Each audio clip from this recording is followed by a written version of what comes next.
Hello everyone, I'm going to take you through an example of how to do a t-test for the slope and a t-interval for the slope. Hopefully you'll have a chance to watch this before the quiz on Thursday. So here's the example problem. There is some evidence that drinking moderate amounts of wine helps prevent heart attacks. The table gives data on yearly wine consumption in liters of alcohol from drinking wine per person and yearly deaths from heart disease in a dozen developed countries. Perform a t-test for the slope of the regression line and construct a 95% confidence interval for the slope of the line. Now, the first thing that I did was I took this data and I went over into my calculator and I put them into my stat menu. So I put alcohol in list 1 and I put this one in list 1 and this one in list 2. So I put all those in there. Then to do a couple of preliminary things from there, the next thing I did was I went into Stat, Calculate, and I did linear regression with list 1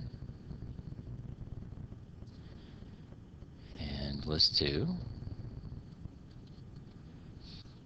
And I wanted to see what that gave me. So that gave me a slope of negative 23.35 and a y-intercept of 266.62.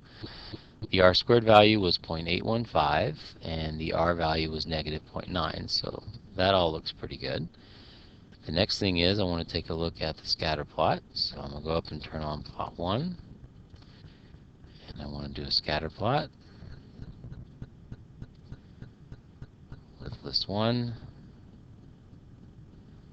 and list 2. Zoom 9, see what it looks like. But 9. Something happened. Let's see what happened. Yes, I have something there in my y values. You should always clear out those y values before you do anything else. And then zoom 9. Alright, so the scatter plot looks pretty good.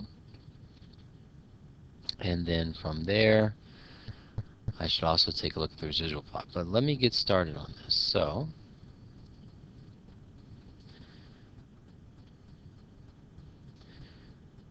we have our null is that beta equals 0, and our alternate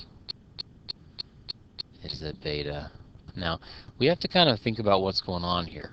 The supposition or the hypothesis is that alcohol helps prevent heart disease. So if you imagine on a scatter plot, and you can see it kind of over here, a country that drinks a lot of alcohol, so across the bottom here we have the alcohol, and here we have heart disease deaths. So the hypothesis is that a country that drinks a lot of alcohol down here would have fewer heart disease deaths, and a country that doesn't drink much alcohol over here would have more heart disease deaths. So our hypothesis then is that beta is less than 0. And that's what we're trying to find evidence to support. And then you of course want to say where beta is the true slope of the regression line relating alcohol and heart disease deaths.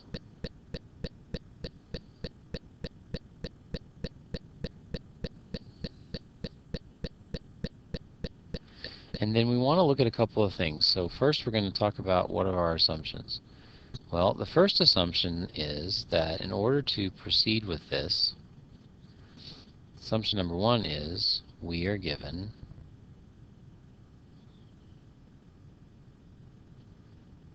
an SRS of countries.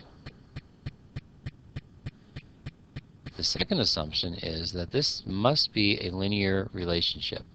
So based upon my scatter plot, right, so we can see there, based upon scatter plot, I'm going to shorthand this scatter plot, the relationship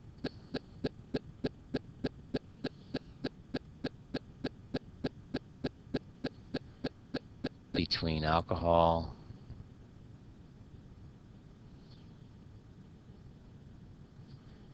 and heart disease appears linear. Now, on a test or a quiz, I would want you to actually draw that scatter plot. Just a quick little sketch to draw it out so that we can see it. Okay. The next assumption is when you look at the residual plot. Now, we also should look at the residual plot of this to see if it backs up our findings. So if we go into scatter plots and we do list 1 with our residuals. So let's go to list and do our residuals, and then do zoom 9. And you can see by looking at our scatter plot that there's no clear pattern. So the residual plot also backs, so this is based upon the scatter plot and the residual plot.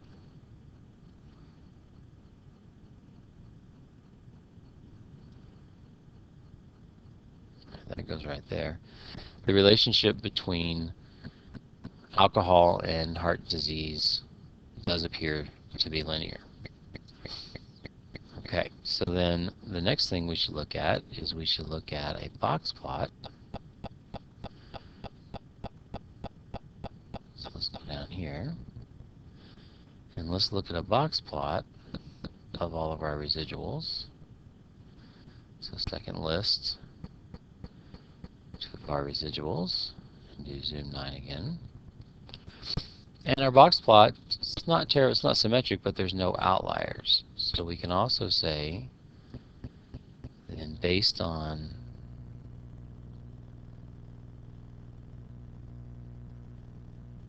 box plot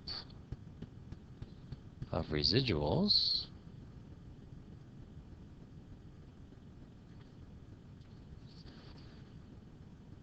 showing no outliers,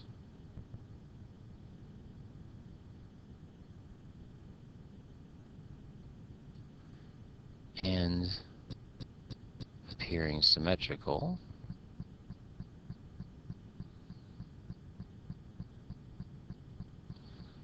we may assume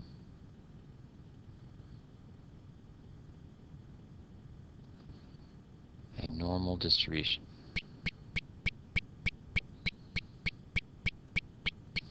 Now, if I go back to my scatter plot,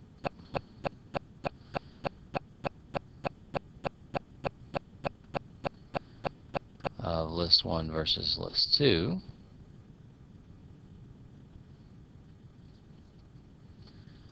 zoom 9, and you can see, you can imagine that, you can kind of imagine that there is a least squares regression line right through here.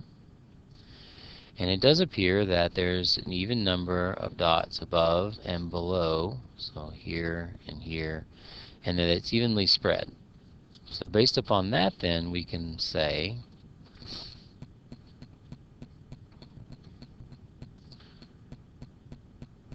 since scatter plot shows an even spread of points around the LSRL,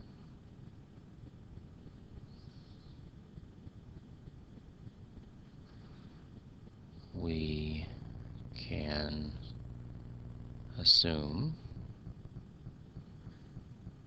the standard deviation of y is the same throughout.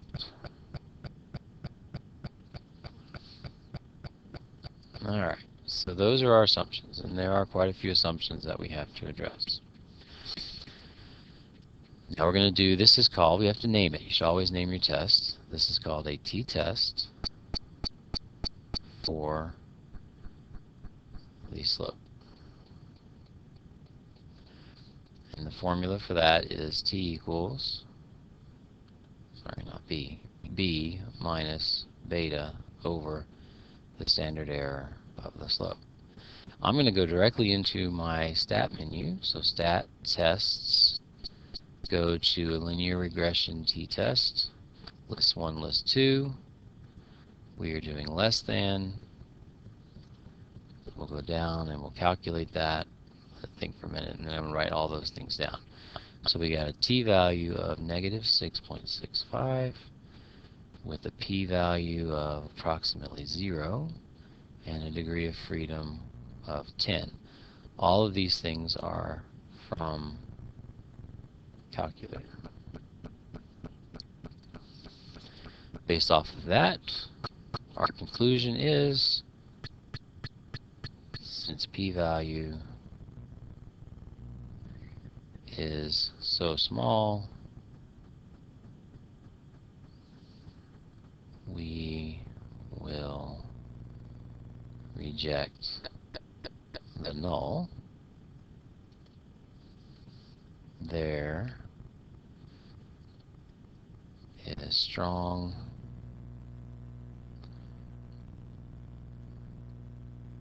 evidence to support the conclusion, or the alternate, that there is a negative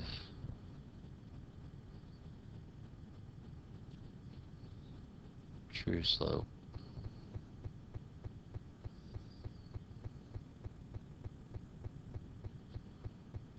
of the LSRL. Alright, so basically what we've just shown is we've just shown that we do have strong evidence that the slope is in fact negative for the relationship between alcohol and heart disease. Now we also wanted to do a t-interval for the slope. Now the conclusion, the assumptions are all the same, so we already did all of those. All we have is a slightly different formula. It's going to be b plus or minus p star times the standard error of b. So, and I'm not going to write that, I'm just going to go directly to the calculator and do a linear regression t-interval, list 1, list 2, and let's do it 95%.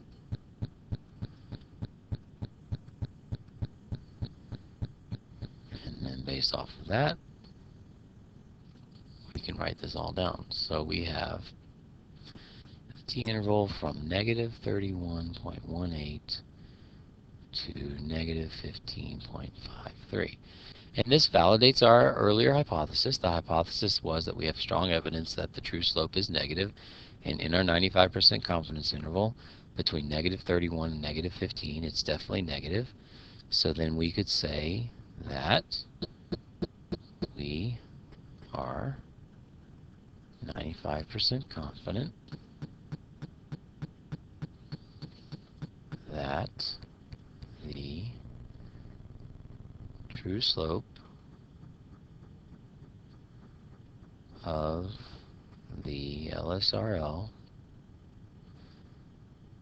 that relates alcohol and heart disease deaths is between negative 31.18 and negative 15.53. Okay, and that's it. That's how you would do that. Now, basically that's all you would need to do. Most of the time on the AP exam you won't be asked to construct a complete one from start to finish.